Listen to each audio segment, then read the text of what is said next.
골로새서 1장 18절에서 23절까지 봅니다.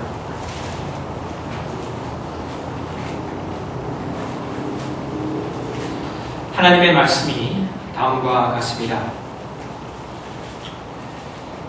그는 몸이 교회의 머리시라. 그가 근본이시요 죽은 자들 가운데서 먼저 나신 이시니 이는 친히 만물의 으뜸이 되려 하시며 아버지께서는 모든 충만으로 예수 안에 거하게 하시고 그의 십자가의 피로 화평을 이루사 만물 곧 땅에 있는 것들이나 하늘에 있는 것들이 그로 말미암아 자기와 화목하게 되기를 기뻐하심이라.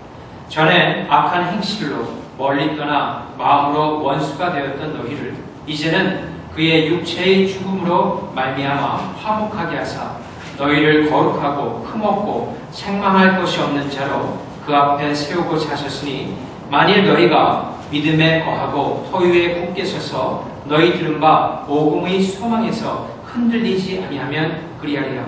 이 복음은 천하 만민에게 전파된 바요 나 바울은 이 복음의 일꾼이 되었노라. 아멘.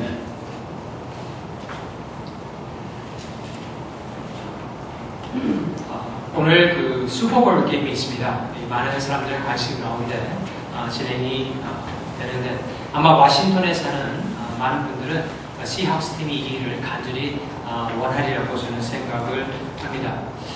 근데 그 전에도 제가 좀 알고 있었지만은 이번 슈퍼볼 게임이 다가오면서 한 가지 거듭 제가 확인한 사실은 이 풋볼 경기대 선수들 가운데 기독교인들이 참 많다라는 것입니다. 그냥 기독교인이 아니라 상당히 데디케이트된, 헌신된 그런 기독교인이 많다는 사실을 다시 한번 생각하게 되었습니다. 그 시학스 팀도 매주 금요일 저녁마다 이 모든 경기 훈련을 다 이 연습을 끝난 다음에 모여서 목사님을 중심으로 이 바이블 스터디를 하는데 특별히 그 풋볼 경기에서 가장 중요한 포지션인 쿼터백을 맡고 있는 러셀 윌슨이라는 사람도 이 성경 공부에 참여하면서 또 청소년들에게 그리고 대학생들에게 좋은 영향을 미치는 그런 사람으로 잘 알려져 있습니다. 그런데 이들이 같이 모여서 이 성경 공부를 하는 가운데 이런저런 이야기가 나오다가 다음과 같은 내용의 모든 이 팀원들이 서로 이렇게 동의하는 그런 눈에 띄는 기사를 제가 하나 보았습니다. 제가 좀 의역을 해서 원어대로 하지는 않고 의역을 해서 조금 번역을 하면은 이런 그런 기사였어요. 어떤 한 분이 이런 얘기를 했어요. 팀원 가운데 한 분이 경기에서 어떤 결과를 가져오든지 우리 모두는 행복할 것입니다. 만약 경기에 이긴다면 그 다음날 일어날 때 상당히 기쁠 것입니다. 하지만 경기에 진다고 하더라도 그 다음날 일어나 조금 실망할 따름이지 큰 변화는 없을 것입니다. 왜냐하면 궁극적인 면에서 본다면 경기에 이기든 지든 변하지 않는 것이 하나 있는데 그것은 예수님이 우리를 어떠한 상황 속에서도 주님을 닮아가게 변화시켜 주신다라는 사실입니다. 그분은 주변 상황과 상관이 없이 한결같으신 분이십니다. 우리를 향하신 놀라운 일들을 계속해서 해나가실 것입니다. 우리에게 있어서 가장 중요한 것은 이것인데 다른 것이 아니라 예수님은 슈퍼볼에서 이기는 것과는 비교도 안 되는 우리의 삶의 가장 중요한 분이라는 것입니다. He is bigger than Super Bowl 이라고 마지막으로 이렇게 말하는 참 멋있는 믿음의 그런 말을 들었을 적에 제 가슴도 참 뜨거워졌던 그런 마음이 있었습니다. 이 골로새서가 쓰여질 당시의 상황이 상당히 힘들었습니다. 많은 사람들이 자신의 뜻대로 살아가고 또 가르침 자체도 영지주의가 많이 있었기 때문에 상당히 혼탁했던 어떻게 보면 지금과 비슷한 그런 상황이었습니다. 그런 상황 가운데서 이 사도 바울이 골로새서를 받는 이들에게 삶의 중심을 잡아주기 위해서 오늘 이 말씀을 썼는데 그것은 무엇이냐면 너희 가운데 참된 소망이 있는데 그 소망을 온전히 붙들고 있다면 그 소망에 의해서 하나님께서 너희를 거룩하고 온전하고 책망할 것이 없는 사람으로 결국은 만들어 줄 것이라는 그들에게 약속을 골로새서를 중심으로 그렇게 전했습니다. 그래서 오늘 22절, 23절에 다음과 같은 증거를 하고 있어요. 본문을 다시 한번 보겠습니다. 22절에서 23절 말씀. 이제는 그의 육체의 죽음으로 말미암아 화목하게 하사 너희를 거룩하고 흠없고 책망할 것이 없는 자로 그 앞에 세우고자 하셨으니 만일 너희가 믿음에 거하고 터 위에 굳게 서서 너희 들은 바 복음의 소망에서 흔들리지 아니하면 그리하리라. 이 복음은 천하 만민에게 전파된 바요 나 바울은 이 복음의 일꾼이 되었노라. 여러분, 하나님께서 우리를 어두운 데서 불러내시고 우리를 향하신 궁극적인 목적과 목표가 오늘 본문 가운데 아주 잘 나와 있습니다. 이 성경에 보면은 레위기서라고 구약이 있는데요. 이 레위기서가 어떻게 보면은 상당히 좀 힘든 그런 책입니다. 그래서 읽다가 중간에 관두는 경우가 참 많이 있고 제사법에 관한 것이기 때문에 이 내용 자체가 너무 힘들다 보니까 이해하기가 참 힘든데 레위기서를 통해서 하나님께서 한 가지 중요하게 전하고자 하는 것은 바로 이것입니다. 그것은 무엇입니까? 결국 출애굽기에도 나와 있지만 오늘 본문의 이 말씀, 내가 온전하니 너희도 온전하라. 그러니까 하나님께서는 우리를 불러내셔서 당신의 어떤 일을 시키기 위한 것도 있지만 그 이전에 가장 첫 번째 하나님께서 우리를 향하신 참된 뜻은 우리의 모습이 하나님의 모습을 닮아가는 것. 그것이 목표이자 목적인 하나님께서 우리를 부르신 참된 이유라는 것입니다. 사도 바울은 그런 마음, 하나님의 마음을 오늘 본문을 통하여서 부각시키면서 믿음의 기초에 관한 것을 강조하고 있습니다. 23절 말씀이 조금 힘들기 때문에 제가 의역을 해서 개역을 해서 보면 다음과 같은 증거를 볼 수 있습니다. 너희가 터가 있고 기초가 있다는 것이죠. 견고하고 또 복음의 소망에서 움직이지 아니하므로 믿음에 거하면 그리하리라. 우리가 받은 그 복음을 끝까지 붙들고 있으면 결국에는 우리의 모습이 아름다운 예수 그리스도의 모습으로 온전하게 변할 것을 하나님께서 약속하고 계시다라는 것입니다. 그런데 위의 말씀 속에서 우리가 우리의 믿음이 지속적으로 자라기 위해서 늘 붙들 것이 있는데 그것은 오늘 본문에서 이 세 가지의 소망을 가지고 우리에게 전하고 있습니다. 사람들마다 소망을 참 원합니다. 그래서 정부에서도 또 나라에서도 국민들에게 소망을 주고자 참 노력들을 합니다. 성경도 마찬가지예요. 이 하나님의 나라에서 이 하나님의 백성들의 삶을 하나님의 나라에서 이렇게 보시는데 안타깝다라는 것이죠. 그 백성들이 하나님께서 주신 참된 소망을 가지고 살아주기를 하나님께서 원하신다는 것입니다. 오늘 말씀을 통해서 하나님께서 그렇게 브로드캐스팅을 하는 것이에요. 세 가지의 소망을 너희가 꼭 붙들고 있으면 너희 삶 가운데서 결국 궁극적으로 하나님의 놀라운 계획이 이루어질 것을 우리에게 약속하고 있는 것입니다. 그 세 가지의 소망은 무엇입니까? 첫 번째는 교회는 예수님의 몸이라고 하는 놀라운 사실입니다. 교회는 예수님의 몸이라고 하는 놀라운 복음의 사실입니다. 사실 이 교회가 예수님의 몸이라는 것은 구약에는 나와 있지 않습니다. 사도 바울이 신약에 와서 처음으로 쓴 표현이 이 교회가 예수님의 몸이다라는 그런 표현을 썼습니다. 그런데 예수님의 몸이라고 하는 표현을 썼을 적에 두 가지 이유를 가지고 사도 바울이 썼는데 그것은 첫 번째 이유는 우리가 우리의 몸을 보호하듯이 그리스도께서 그의 교회를 지극히 사랑하고 보호하신다는 의미에서 우리 교회가 예수님의 몸이라고 증거하는 것입니다. 우리 에베소서 말씀 보도록 하겠습니다. 에베소서 5장 29절에서 30절 말씀 봅니다. 에베소서 5장 29절에서 30절 말씀.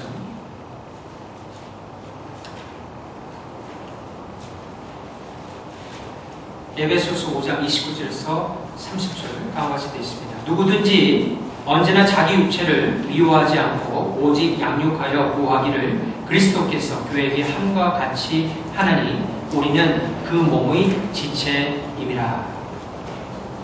여러분, 사람들이 건강을 유지하기 위해서 상당히 많은 신경들을 씁니다. 그죠? 음식을 조절하고 또 적당한 운동들을 합니다. 건강이 중요한 것을 알죠. 또한 스트레스를 받지 않기 위해서 마음을 잘 다스립니다. 그래서 스트레스 받지 않고 병에 걸리지 않고자 노력을 한다라는 것이죠. 하나님께서 말씀하시는 것이 그것이에요. 각 사람이 자신의 몸을 사랑하여서 그렇게 양육하는 것과 같이 예수님께서도 당신의 몸된 교회를 잘 자랄 수 있도록 사랑하시고 보호하시고 흠집을 내지 않기 위해서 노력하고 계시다라는 것입니다. 그래서 이 교회를 예수 그리스도의 몸이라고 합니다. 그래서 여러분들이 예수님과의 사랑이 깊어지면 깊어질수록 주님의 몸된 교회를 더욱더 사랑하게 되어 있다는 것입니다. 여러분도 마찬가지였겠지만 예수님을 만나게 되면 삶의 놀라운 변화가 일어나게 됩니다. 저에게 일어난 여러 가지의 변화 중에 가장 두드러졌던 변화는 첫 번째, 이 하나님의 말씀을 상당히 사랑하게 되었습니다. 무엇보다도 이 목사님의 설교가 참 좋았습니다. 그 당시에는 목회자가 될 생각은 없었는데도 예수님을 믿고 나니까 이 라디오를 틀어서 참 들려지는 그 목사님, 주일날 선포되는 그 하나님의 말씀이 저에게 참 좋았습니다. 변화가 일어난 것이죠. 또 한 가지 더는 뭐냐면은 교회를 섬기는 일이 참 기뻤습니다. 평신도로서 교회를 섬기면서 정말 너무나 기뻐서 그 교회 가운데 머무는 시간이 저에게 있어서는 참 큰 힘이었습니다. 그리고 교회가 부흥되는 것을 보면서 제 마음에 큰 기쁨이 있었습니다. 그때는 교회가 예수 그리스도의 몸이라는 사실은 잘 알지는 못했습니다. 하지만 나중에 보고 나니까 교회가 예수님의 몸이기 때문에 주님을 사랑하니까 주님의 교회가 잘 되는 것도 제 마음 가운데 큰 기쁨이 만나는 것을 이렇게 뒤에 가서 알게 되었다라는 것이죠. 예수님을 사랑하면은 주님의 교회를 사랑하게 되고, 주님의 교회를 더욱더 사랑하게 되면은 주님의 교회, 그 주님의 몸된 교회의 지체를 이루는 이 성도들을 사랑하게 된다라는 말씀입니다. 서로를 위하고 또 화평하고 또 화합하고 상부상조하고 그런 마음들이 이 몸, 우리의 이 교회 가운데 일어남으로 말미암아 우리가 주님을 사랑하는 그 마음이 더욱더 커지는 것을 나타내고 있다는 것입니다. 고린도전서 12장 26절 말씀에는 다음과 같은 증거를 그래서 하고 있습니다. 만일 한 지체가 고통을 받으면 모든 지체가 함께 고통을 받고 한 지체가 영광을 얻으면 모든 지체가 함께 즐거워하느니라. 너희는 그리스도의 몸이요 지체의 각 부분이라. 여러분, 우리가 이 교회를 예수 그리스도의 몸이라고 생각하고 그 몸에 속한 모든 성도들이 하나님의 참 아름다운 지체라고 생각을 하면은 우리가 교회를 보는 눈을 달리 가질 수가 있습니다. 우리의 마음에 큰 변화를 일으킬 수 있다는 것입니다. 주님께서 당신의 몸을 보양하시고 사랑하듯이 우리도 주님의 몸된 교회를 사랑할 수 있게 된다는 것입니다. 서로 사랑으로 대하고 기도하고 교제를 나눌 수 있게 된다는 것입니다. 우리가 이 세상에서 참된 소망을 이야기할 적에 이 세상에 많은 사람들이 가지고 있는 소망의 여러 가지 내용들이 있지만 이 교회가 예수님의 몸이다, 작든 적든 예수님의 몸이다 하는 이 복음을 우리가 깊이 간직할 적에 거기에 참된 소망이 있다는 것입니다. 두 번째, 예수 그리스도가 이 교회가 예수 그리스도의 몸 된다라는 그런 이유는 무엇이냐면 이 교회의 머리가 예수님이 되기 때문에 그렇다라고 사도 바울은 증거하고 있습니다. 이 교회를 이끄시는 분이 누구이십니까? 이 교회를 이끄시는 분은 바로 예수님이십니다. 머리가 되었다라는 것은 교회를 이끌 뿐만 아니라 우리 교회 가운데 정말 필요한 것을 예수님께서 공급해 주시는 것입니다. 우리의 머리의 기능과 같은 것이죠. 우리가 먼저 생각하고 움직이지 않습니까? 교회도 마찬가지라는 것입니다. 우리가 먼저 마음 가운데 이 머릿속으로 생각하는 그런 일들, 그리고 각 기관들에게 힘을 주어서, 다시 말한다면 머리에서 각 기관들을 움직이는 그런 명령을 내려서 이 몸이 움직이는 것과 같이 교회가 마치 그와 같다라는 것입니다. 눈에 보이지는 않지만 사도 바울은 그런 이유에서 이 교회를 예수 그리스도의 몸이라고 했습니다. 이 몸된 주님의 교회를 우리가 생각할 적에 우리 가운데 다시 한번 소망을 가질 수 있다는 것입니다. 두 번째, 우리가 우리의 삶 가운데서 참 소망, 이 하나님께서 여러분들을 향한 참 소망이 무엇인가를 두 번째 말씀하고 계시는 것은 다른 것이 아니라 십자가의 피로 인해서 우리 가운데 화평이 이루어졌다라고 말씀하고 있습니다. 십자가의 피, 예수 그리스도의 피를 가리키는 것이죠. 러시아에서 열리게 그 소치 올림픽이 얼마 남지 않았습니다. 그런데 그 올림픽이 다가올수록 제가 잘 몰랐던, 여러분들은 알았을런지는 모르지만 이 우크라이나 지역에서 상당한 소요 사태가 일어나고 있습니다. 마치 전쟁을 방불케 하는 그런 일들이 일어나고 있습니다. 그런 것을 볼 적에 우리가 깨달을 수 있는 것들이 좀 있어요. 몇 가지가. 그 중에 하나가 뭐냐면은, 우리는 생각하기에 러시아 내 그냥 그 지역에 어떤 큰 문제가 있었다라고 생각지 않았을지 모릅니다. 그냥 우크라이나 지역과 이 러시아의 연방 정부 간에 큰 마찰이 없었다고 생각할지 모릅니다. 하지만 그런 대회가 오고 자신들의 목소리를 높일 수가 있었을 그런 상황이 되었을 적에 전쟁을 방불케 하는 이 반정부적인 그런 소요 사태로 일으키는 것을 봤을 적에 우리가 깨달을 수 있는 것은 무엇입니까? 겉으로 보기에는 상당히 조용한 듯하고 모든 것들이 평화롭게 가는 듯하지만은 사실 사람의 그 내부의 속상 가운데서는 상당한 갈등들이 많이 있었다라는 것입니다. 다시 말한다면 일반인들이 볼 적에는 어느 날 갑자기 그런 소요 사태가 터졌다고 생각할지 모르지만은 좀 더 생각한다면은 그런 갈등은 오래전부터 있었고 시간이 되었을 적에 갑자기 폭발하게 된 것으로 볼 수 있다는 것입니다. 그것은 무엇을 가리키면 이 온 세상에 사람이 사는 모습의 표면적인 모습이 그와 같다는 것입니다.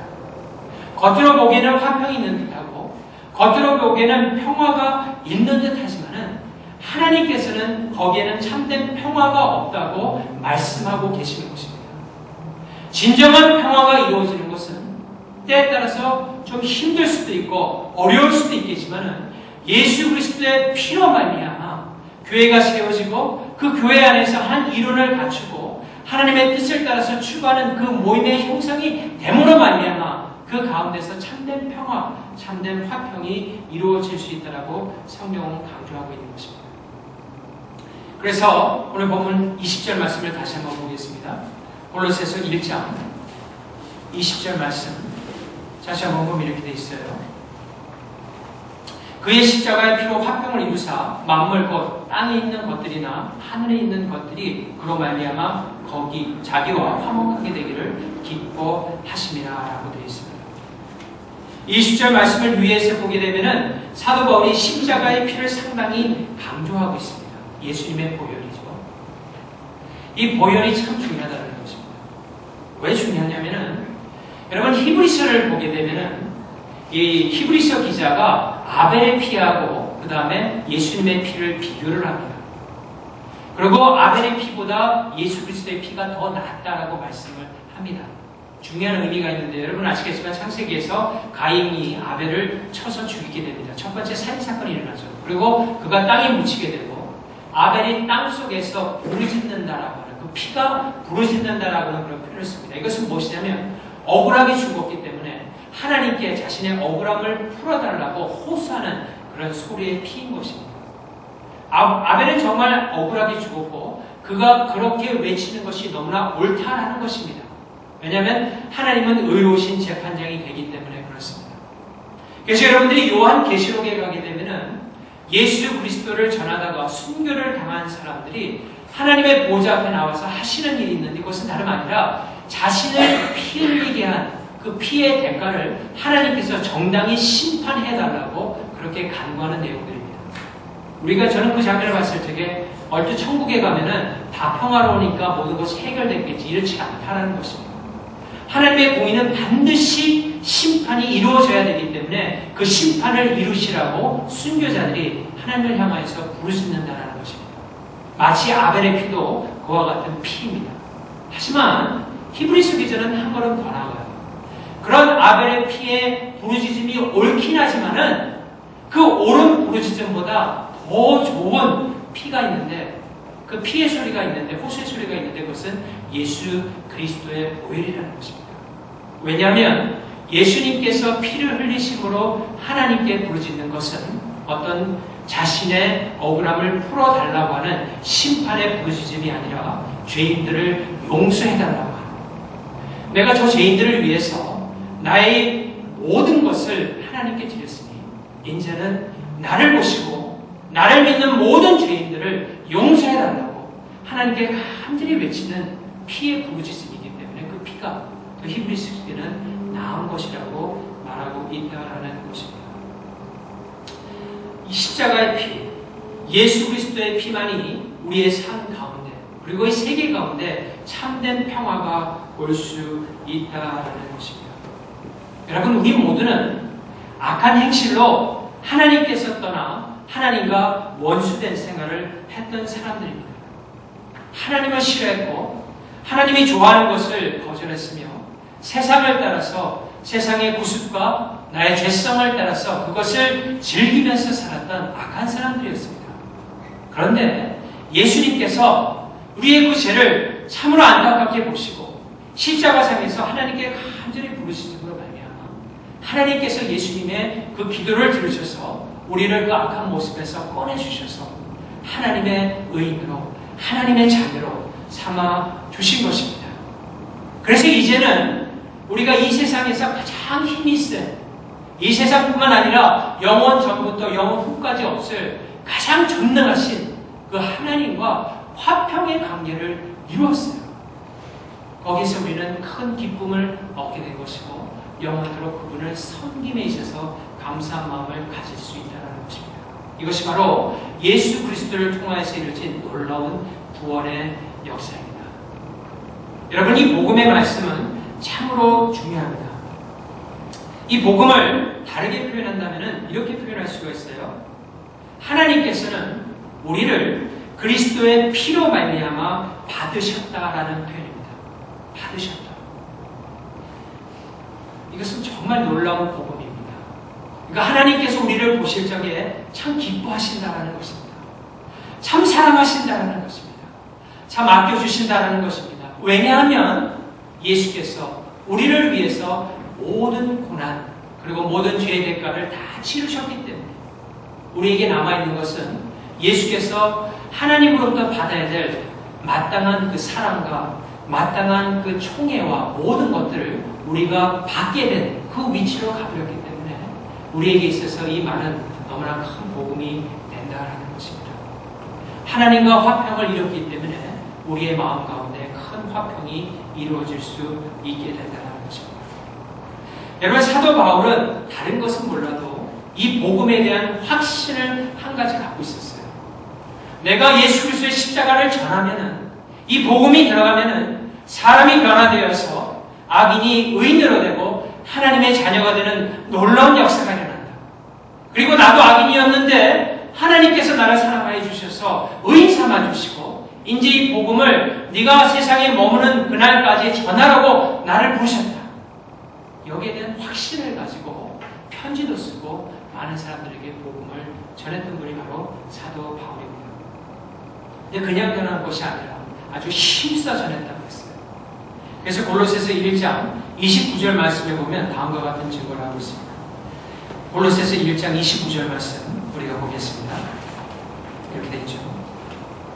우리가 그를 전파하여 각 사람을 권하고 모든 지혜로 각 사람을 가르치던 각 사람을 그리스도 안에서 완전한 대로 세우려 함이니 28절 그리고 29절입니다. 이를 위하여 나도 내 속에서 능력으로 역사하시는 이의 역사를 따라 힘을 다하여 수고한다. 여기에 힘을 다하여 수고한다라는 것은 그 당시에 있었던 100m 이 올림픽 그 질주하는 그런 선수들이 뛰는 그 모습을 연상하면서 쓴 단어입니다. 마치 그들이 사력을 다해서 금메달을 따기 위해서 원심으로 정말 질주하듯이 내가 예수 그리스도의 복음을 전하기 위해서 질주한다라고 그렇게 말을 하는 것입니다. 그리고 그가 뿌린 복음이 여러분 신약을 보더라도 얼마나 많은 사람들이 사도 바울로 인해서 주님을 믿게 됐는지 산 증거가 이 성경책 안에 기록되어 있습니다. 성경책뿐만 아니라 우리의 삶 가운데서도 많은 증거를 반드시 들 수 있습니다. 우리가 복음의 씨앗을 뿌리면은 그 씨앗이 때가 되었을 적에 반드시 열매를 맺는다는 것입니다. 제 친한 친구 하나가 있는데 그 친한 친구 어머니가 30년 전에는 예수님을 모르던 분이었습니다. 구정이 되게 되면 차례를 지나고 한 절 10군데 정도를 들면서 불공 드리고 또 거기에 바치기도 하고 아주 열심히 있는 그런 불제자였던 분이었습니다. 그런데 최근에 2년 전에 20년 전에 들어온 그 며느리를 통해서 이 복음을 접하게 되고 그 복음으로 말미암아 그분이 변해서 18년이나 20년이나 오랜 세월이 걸리기는 했지만 최근에 이 차례도 다 없애버리고 그 다음에 모여서 예배하고 또 교회에 나가는 그런 예수님을 믿는 사람으로 변화했다는 소식을 최근에 접했습니다. 여러분, 이 복음은 참 그래서 놀라운 것입니다. 많은 사람을 한꺼번에 변화시킬 수도 있지만 하나님께서는 그 각 개인을 두시고 사랑하셔서 그를 변화시켜서 놀라운 증거를 할 수 있는 사람으로 만들어준다는 것입니다. 이것이 우리가 가지고 있는 소망입니다. 우리의 능이 아니라 내가 성령님께 의지해서 하나님의 복음을 전할 적에 그 복음을 듣고 예수께로 오는 사람들이 반드시 있다라고 하는 복음의 능력을 믿는 것. 그것이 바로 모든 기독교인이 가지고 있는 복음의 소망이 된다는 것입니다. 십자가만이 가족관계도 나라관계도 모든 관계도 인간관계도 참다운 평화를 줄 수가 있습니다.